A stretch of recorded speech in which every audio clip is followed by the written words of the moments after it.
adventure so far has been absolutely incredible, really. We've had quite an exciting week emotionally. Matt and Steve have had to go home, always planned to have a slight break here. It was really exciting to see the reception we got when Smithy landed here in Japan, and we're in the northern part. We landed at Chitose Airport. That's really near Sapporo, where some of the opening games of the Rugby World Cup are taking place, so there's a lot of atmosphere going on up here. Coming into Japan at this point in time is challenging. Trying to avoid a typhoon that's coming through the country is absolutely chucking it down with rain. The winds are really high. Jerry and I had quite an emotional day yesterday. The intel was great. We thought we were going to get down past Sendai, down to Brigasaki near Tokyo, so that we could do the maintenance before the break. Smithy took off, and then we just had to watch agonisingly. A weather front came in that was not expected to be there.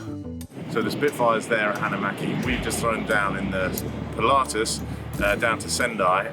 We're tying it down now. Jerry's tying it down, and we're going to then drive up to Hanamaki to see Gertie, put her to bed, get her in a hangar, get her safe from the typhoons that are passing through at this time of year in Japan, and then we're going to have a break and do the maintenance before we crack on in mid-October. So the support's been amazing. We're really excited for the next leg of the journey through Asia, from Tokyo, then through the Middle East, and then up through Europe and back home for Christmas.